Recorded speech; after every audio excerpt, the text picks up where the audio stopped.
Glad you joined us for a full review of the Mercedes GLB. Last time as AMG version, this time a more civilized GLB 250. Exterior, interior and the driving experience, as usual here on Autogefühl, your #1 resource for in-depth car reviews and your #1 community to discuss cars with Thomas in full HD, full screen and full length. Let's go!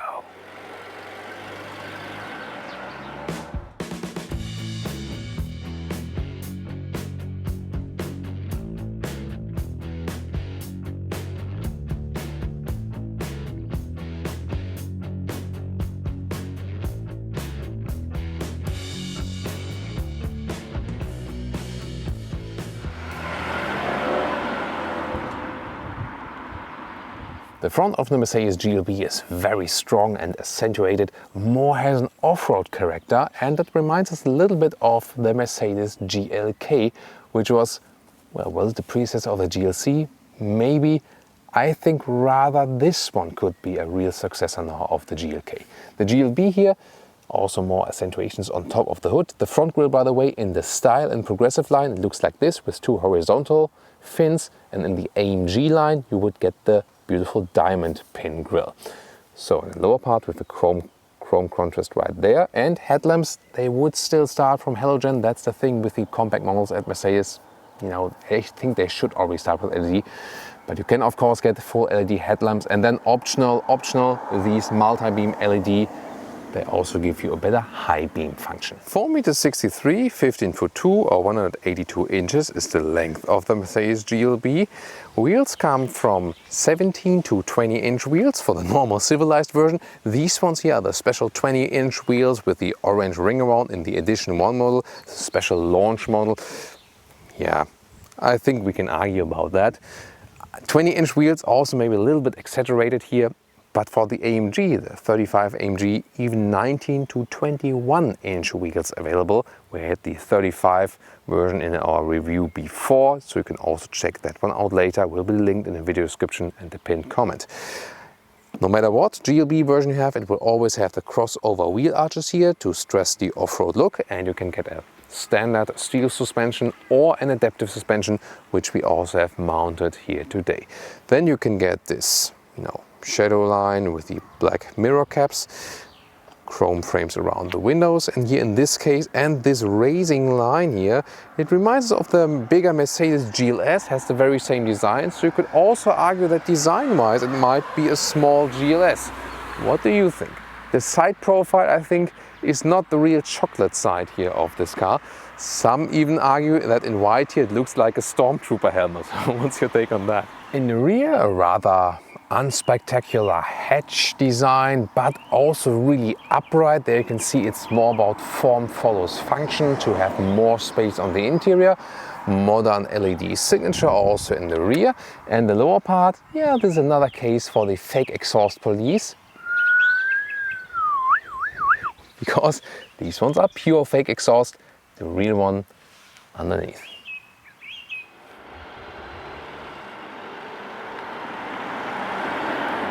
Yay, we have gas struts here, but no sound dampening below the hood. That's strange. But I mean, the engine doesn't sound too loud, so obviously they can manage without. Interesting. You start with the GLB 180 or GLB 200, that's both the Renault-powered engine, 1.33 liters, 163 or 136 horsepower, 7-speed DCT. Then today, the GLB 250, the true Mercedes engine, 2-liter 4-cylinder, 224 horsepower, 8-speed DCT. Option also available with the 4MATIC all-wheel drive. And then there's the GLB 35 AMG, same base engine, but 306 horsepower. And of course, a harsher acceleration. On the diesel side, there's the 180D, 200D, or then the 220D. That's all the 2-liter 4-cylinder diesel, 116 horsepower, 150 horsepower or 190 horsepower. And the middle one optional all-wheel drive, and the top one always optional. By the way, it's built in Mexico, primarily for our market, so to say, and also in China, but then just for the Chinese market. So all our viewers, like US, UK, Germany, Canada, rest of Europe and so on, you'll also get one from Mexico then. Doesn't matter in the build quality, Let's take a look.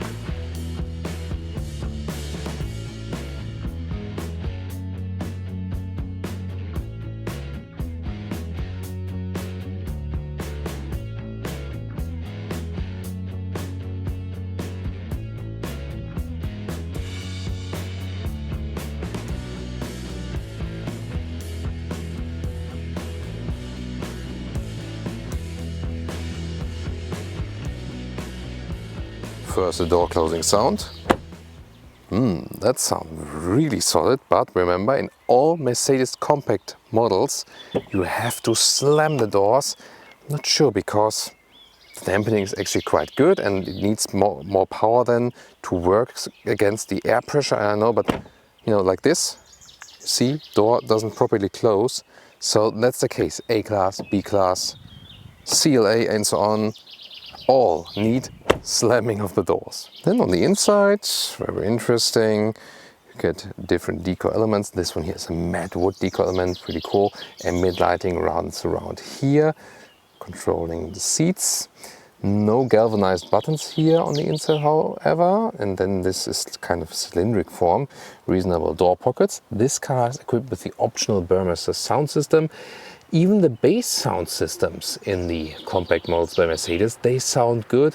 Then you have this advanced sound system, which is a little bit better, more speakers, and then this Burmester is top of the line. They're all actually pretty good, I have to say. Then the interior here of the GLB reminds us of the other compact models as well. Zoom more to this two-screen setup. Steering wheel left side for the cruise control. It's a good position to put that here. Left thumb control with this small touchpad for the instruments right there, and right thumb control will be then for the other screen. There are so many seat options available. These here are exceptional animal skin seat, but I say exceptional not because they're so good, because they are rather an exception, as the GLB offers fabric article leatherette mix, a full article seat in different colors, also color combinations. There's also this white black one mix available, which also offers seat cooling in combination with the leatherette. Then you have in the AMG or AMG-line a dynamic on the inside, article leatherette on the outside. So the overall choice on animal-free materials here at the Mercedes compact models is really overwhelming. Let's get inside. Such an easy entry. You have a big SUV feeling already. It's not a small vehicle, but based on a compact platform, but a really nice seating position. Steering wheel up and down, and also towards you, a very smooth process. And I'm 1m86 or 6'1", frequent subscribers will know. And with the panoramic roof here, it still leaves some headroom. If you want more head clearance, then you leave out the panoramic roof. But of course, it's a nice option to get even more light in here, and it can also be opened. And then there's also a black shade for that available when you don't want it that hot in here. But definitely a nice, spacious, open feeling. The A-pillar is really upright. That also again accounts for this nice open feeling we have here. Seating position is also very comfortable and upright. So I think this is a very, very good offering they have here in this compact segment, and among the most comfortable Mercedes models. Yeah, even though it's not a luxury one, just because of this upright seating position and a lot of space you have here. Now looking at this interior perspective, Artico soft touch leatherette dashboard here feels good. Then this cylindric form at the right side, and above that there's again this matte wood. This is actually cool, but then in this special edition, glad it's just the launch model, a colored wood that dissolves then into natural wood. Please don't mix wood with coloring. I don't know. Or what's your take on that? Ambient lighting goes around right there. You can see it also beautiful here at the lower sides, even more impressive at night. Then the screen setup is either 2x7 inch, it's always all digital, or then optional, you can go 7-inch left, 10.25 inch right, or this setup you always see in all test vehicles, 2x10.25 inch. Also in the smaller version, you already get the MBUX input, where you can say, hey Mercedes, how may I help you? Drive me to Berlin. Of course, some other commands. I am starting route guidance to Berlin. So it's really very helpful, not only for destination input, but also for a lot of other stuff. It's really cool. Or we'll also give some examples while driving, for example. zoom more details to both screens.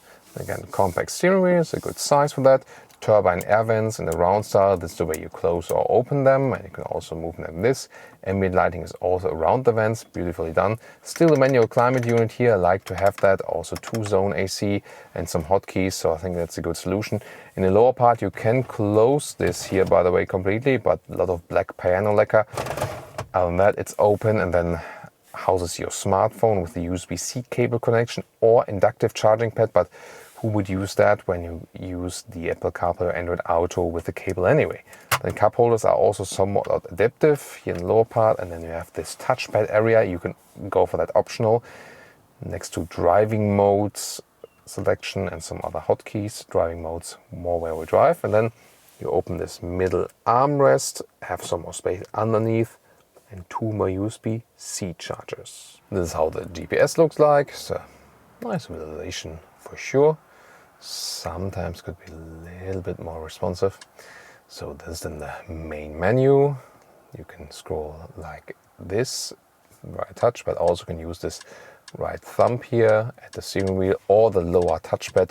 So redundant control possibilities. Apple CarPlay, when it's connected, you have the hotkey up here, and let's listen to this Burmester sound system, the top option. But as I said earlier, know it from CLA, even the bass sound system sounds pretty nice. But this one here with a better surround sound, wow. Awesome. Woohoo! Yeah! This is awesome, especially for compact platform car. Wow. Most astonishing. So yeah, probably one of the best sound systems here for a vehicle in this segment. This is the Apple CarPlay integration, and what else?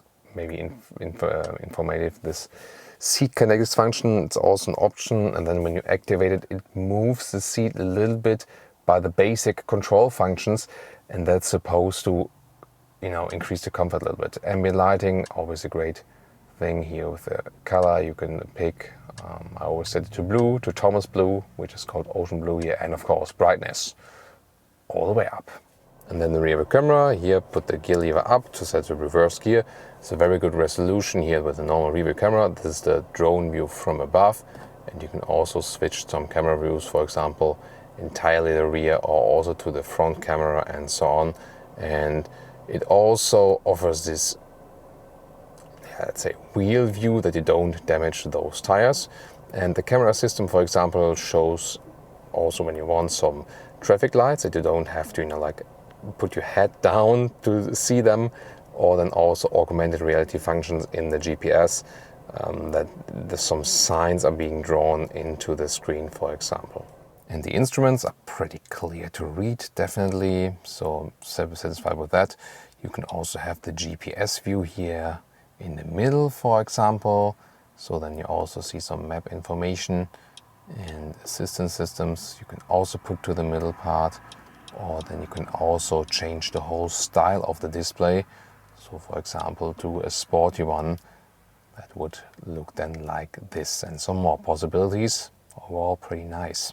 And the head-up display is also very clear to read.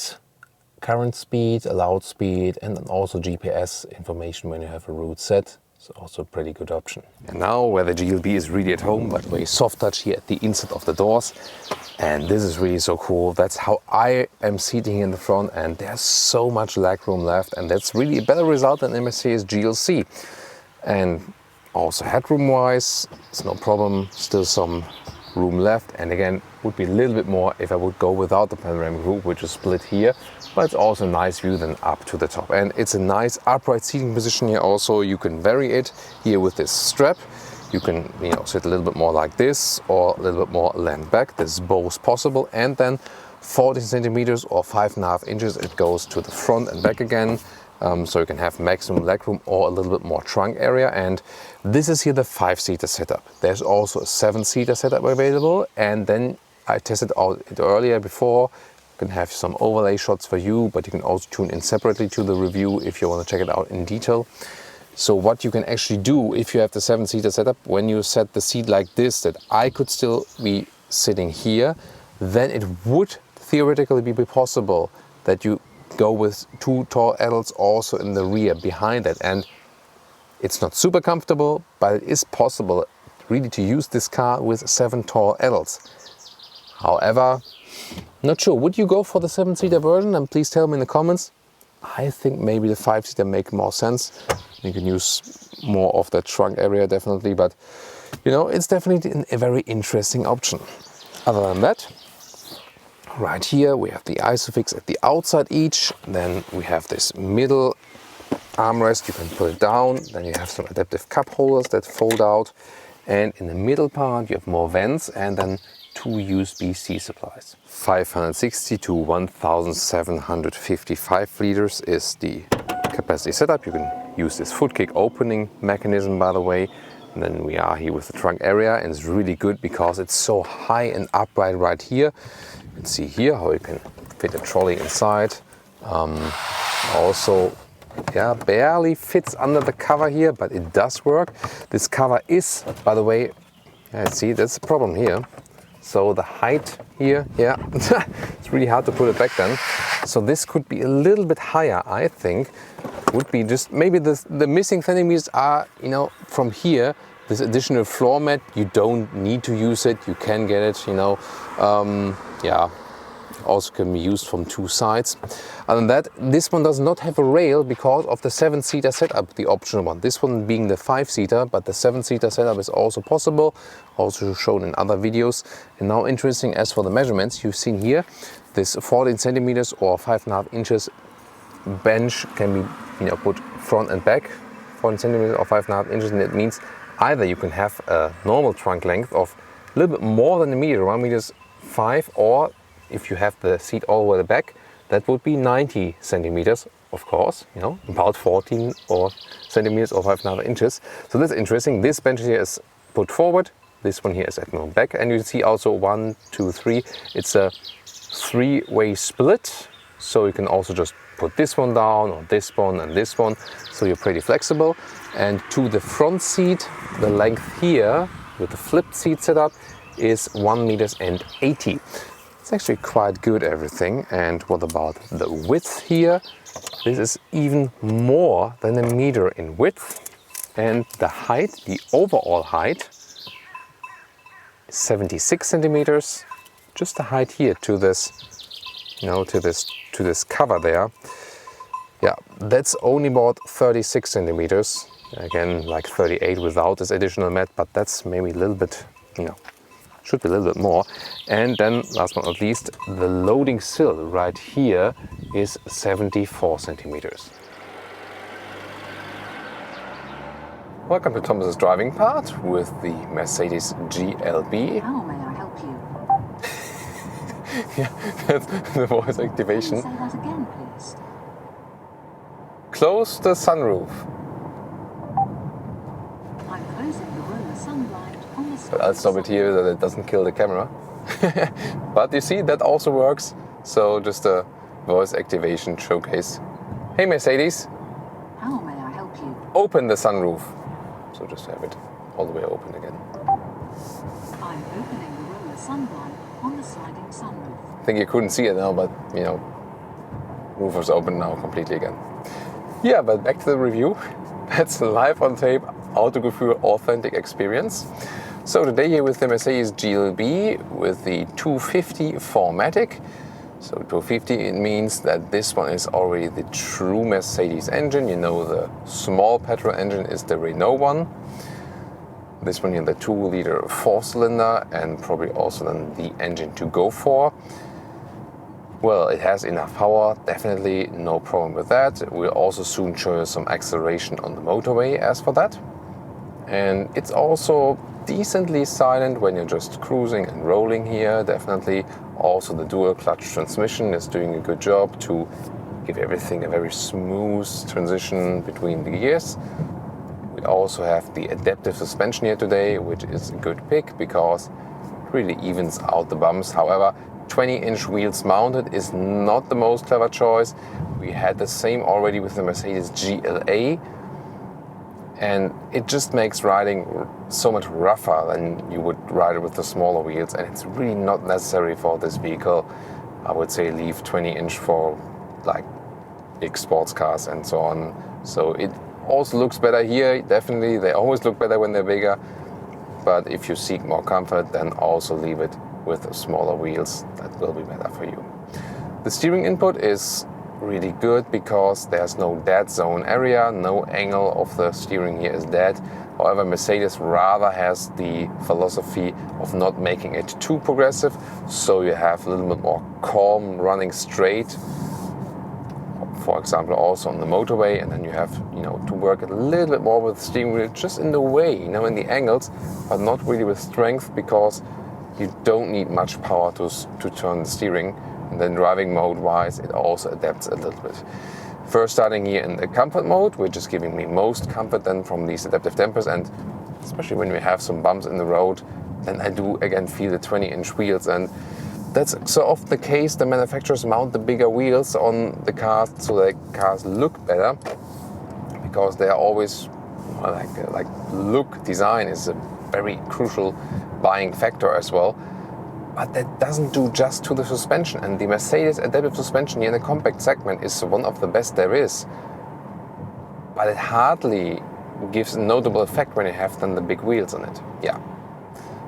But that also belongs to review, of course. As for the all-wheel drive distribution, well, you do not necessarily need all-wheel drive for this vehicle. You can also pick an engine without all-wheel drive. It is front-wheel biased anyway. All-wheel drive just when you really need an all-wheel drive when you live in certain areas where that would be crucial. Other than that, you'll be also just fine with the front-wheel driven version of this car. If you have the all-wheel drive, the Euro distribution is 80% in the front, 20% in the rear.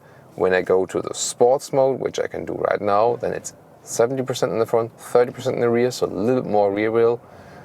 And when you go to the off-road mode, then it's 50-50. So that's then the maximum distribution to the rear. Other than that here, sports mode also changes the distribution, well, changes the throttle input. So you have a little bit more powerful throttle input then. And, this can be helpful, for example, for better acceleration on the motorway and so on. So I'll put you to speed right here and we do some acceleration. Whoa, that's a little bit dangerous now. So 50 to 80. Plop, that's it. That was already 50 to 90. And you hear also that the gear is being kept up. So acceleration wise, it's really more than enough. And this was already AEB, wasn't really realizing that I was crossing the lane, so was catching the distance to the truck in front of me. So we don't have to be worried about enough power, definitely here. And when you really hit it with the throttle, then it sounds a little bit, maybe even annoying, I don't know. But that's the thing then with these smaller 2-liter 4-cylinder engines. But of course, there's the even smaller one available, so you'll be fine with that. Car feels really neutral and balanced here. It has a longer wheelbase than the other Mercedes compact models like A-Class, CLA and so on. This one here based on the China long wheelbase version of the A-Class, but built in the, not built in China, but built in Mexico, this one here. So do I feel that it would be driving any worse or something? No, not really. We already talked about that with the interior build quality. It's not to say, oh, this is a Mercedes from Mexico. You don't really see that here, in comparison to the CLA, for example, we've recently driven. Now testing some assistance systems here on the motorway. Setting cruise control here, very practical way on the steering wheel with the left thumb. So that's a very good position to put it right there. We also have the active lane keeping assist. Let's see if it's realizing that we are in a construction site. And I'm, really careful now that I can intervene at any time. Like now, yeah. So, yeah, that's why we're testing these here live. And some cars do manage it also to be active in the construction site. Some don't. It depends, The best results are always when there are 2 wide lines, right and left, or then, depending on the country, of course, and 2 yellow lines. But in a construction site, it's really hard for the assistance systems to keep it up. But the ACC, that the cruise control here, or called Distronic, is really doing a good job to keep me the distance to the car in front of you. That is really, flawlessly done. Really nice. So we'll also come to a blind spot monitor situation very soon. Hopefully some other cars will overtake us. Let's see, we'll go to 100, change the lanes, everything again stable and very neutral. They're going slower. No one's overtaking us yet. So let's test then, setting cruise control. Active lane keeping assist is on, and now we are kept rather in the lane, but it's going quite off the middle there, so not really happy with that. Here it says it's on. Now should work on the scenery again. Let's see to the right side. That's a better result now. And then, you know, you always have to differentiate between the active lane keeping assist and the run of road protection. So when the active lane keeping assist is not on, and then I get off to the side of the road, usually there should have been a brake intervention, but there wasn't. No idea why. Well, so it was different in the CLA, for example, we recently had. Yeah, sometimes it's pretty strange, you don't really know. Brake feeling is very good. That's nice. And again, it is an SUV, you have a lot of space in there, but the car really rather feels still agile and easy to move it around and so on. Like to have the menu climate controls here also easy to control while driving. So it still feels agile and fun to drive. So you keep the base characteristic of a Mercedes compact segment model, although we have the longer wheelbase here. And I think that's pretty cool. It's also actually more fun to drive than the GLC, almost the same length, but this compact platform is more agile somehow. So it feels a little bit more fun to ease it around. Now we can test the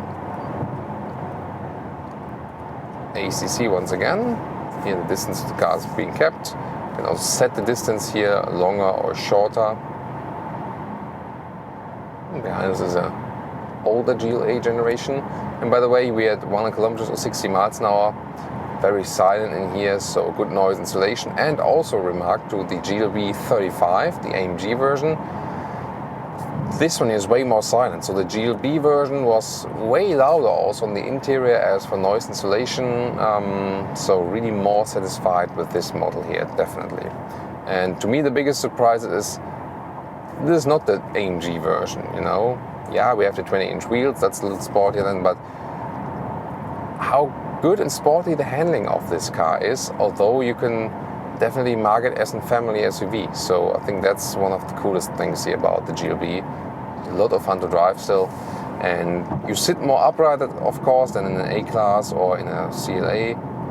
So you have more comfort, especially for taller people, also on longer journeys. And then if you compare it to a GLC, the GLC does feel a segment above.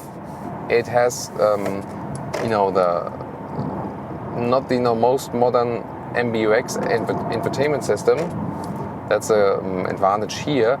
But then again, the GLC does feel a little more upmarket, drives a little more sovereign on the motorway. But then again, it's not the more practical car. This one here is. So you have more space when you sit here in the front. It's more open building style, whereas the GLC is rather this, you know, sportier, closed-in building style. So if you think about the former Mercedes GLK, which was a fantastic vehicle, I see the, you know, legit successor of the GLK rather here in the GLB than in the GLC. Although this one is, of course, also then longer than the GLK formerly. But overall, I think, you know, it's a very good ride, and you have very good things here combined, you know. So you have a lot of space in the interior, you still have fun to drive. The engine is powerful enough, but not overpowered in this case. Good noise insulation. It gives you overall a very good driving feeling, neutral handling, neutrally balanced. But then again, to me, as I said, it's so much fun to drive this car still. And look at it from the outside, it doesn't look as much fun as it is, you know. So that's, I think, pretty cool. So we did several things here now.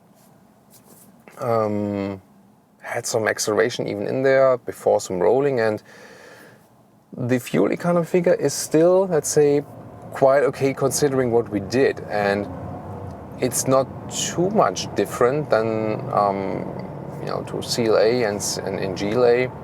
Interestingly, I've been driving this engine, a 2-liter 4-cylinder Daimler engine, a couple of times now, different of their vehicles.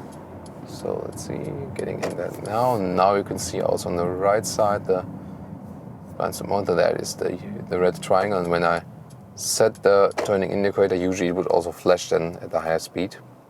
But that's definitely a very good invention. So back to the engine and fuel economy.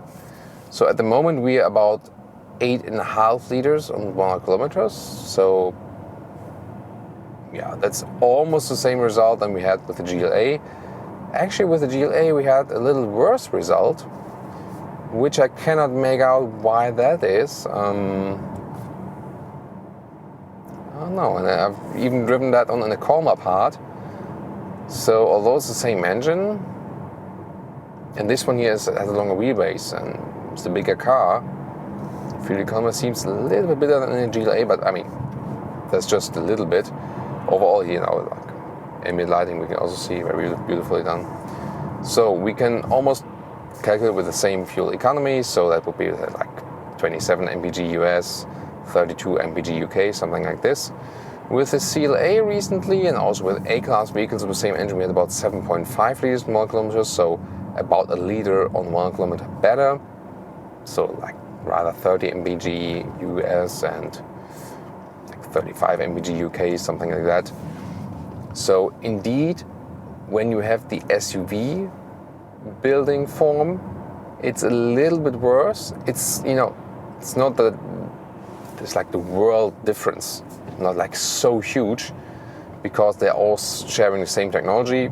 Of course, wind resistance is a little bit higher, so it does make a little bit of a difference, but not the biggest one.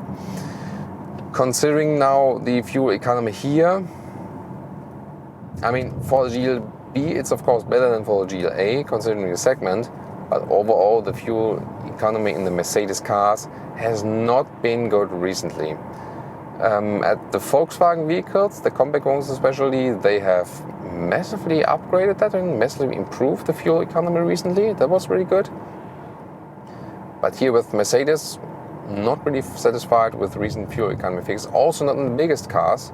So there we also, for example, when you compare BMW and Mercedes, better fuel economy result for the BMWs at the moment. Yeah, pretty interesting. Yet again, very relaxing ride. You feel that the Mercedes are set or more on the comfortable level. And also if you compare the BMW and Audis, also in the respective segments, it's usually that the Mercedes models are set out on a more comfortable note, more relaxing ride. And you really have to go to the AMG models to get a stiff or sporty ride.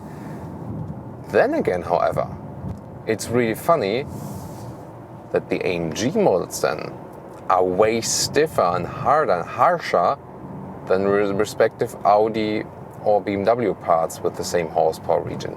So Mercedes then has a big jump from the normal models, which are comfortable, to the AMG models, which are often sporty without compromise, whereas Audi and BMW rather try to get a little more compromise between sportiness and comfort than for their performance models. Very interesting. So now they're getting out to a little bit of a countryside, and by the way, we do have the off-road mode here, since we have the 4MATIC all-wheel drive as well. And I mean, you feel actually the all-wheel drive distribution when you are in this off-road mode and you hit the throttle, and you feel that it's more even. You're not getting so much pulled from the front, getting pulled and pulled from front, pushed from the rear at the same time. Yeah, I mean, it's not really good for the fuel economy. Rather needed for off-road situations only. This car also equipped with the so-called off-road light, that you have a constant light at night and more illumination in off-road situations at lower speeds. Usually, however, you would leave it in a comfort mode then. It's actually a quite good ride also to leave it then like this. Again, with the steering, it's very comfortable feeling. This is also what belongs to the overall vehicle, you know. And yeah, you heard earlier we had the Burmester sound system, the optional one. Very great sound for this compact vehicle. And I, you know, also while driving, really like this upright A-pillar. So because it feels so spacious. Once again, nice ambient lighting here. It's always, I've always tuned it up all the way, the ambient lighting. I just love it. And I mean, so far I said the Mercedes B-Class is best price performance as Mercedes overall from the whole model lineup. This one here belongs to it. I mean, it is somewhat GLA. The GLA is basically a B-Class SUV. This one here kind of also, but just long wheelbase. So you could say long wheelbase B-Class SUV. These Mercedes compact models are all relatives. You can also understand that, economies of scales, and they really need to use all the similar parts and so on. Question is this one here better price performance now? Well, actually no, the B-Class still remains price performance king at Mercedes, but this one here just has even more space in the interior, has then also the 7-seater option and, you know, available. Even more upright seating position, has the SUV driving feeling, and of course for some, you know, they don't like this van image and rather want to go then for an SUV like this one here, the GLB. And so what we can definitely say is that it's among the best price performance ratios at Mercedes, considering there's the voice activation again. What do you think about the GLB, sister? What can I do for you? Oh, she doesn't really get that. Maybe at some point she will. Yeah. Can you say that again, please? Do you love me? I like you way more than traffic. At least she likes me even more than traffic. Well, I'll take that as a compliment.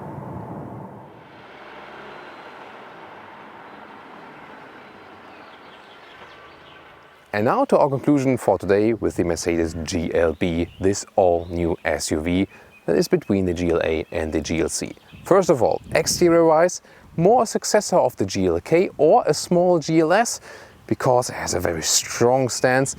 Side profile is maybe not the most beautiful, but then again, it's about the interior practicability, and that's indeed crucial because this one is probably the most versatile Mercedes there is at the moment. So much space on the interior and also considering of the exterior length, and next to the B-Class, probably the best price performance Mercedes in the model lineup. It's not that it's cheap, it's just that the other ones are just more expensive for what they deliver in practicability purposes, of course. The interior build quality is also good and full digitalized interior. You have a wide set of animal-friendly seating choices, even though we didn't have the specific one here today. And of course, then you also have the 7-seater option. Fuel economy is not the best.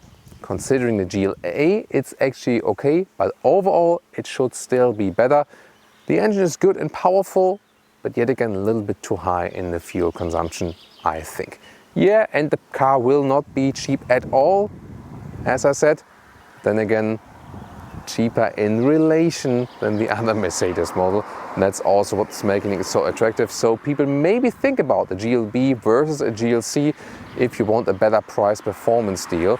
The GLC will still offer you a more sophisticated driving feeling. This one then, however, more spacious, open driving feeling and some more off-road character definitely. So to me, this is now a true successor of the Mercedes GLK, although it's a longer successor now, so to say.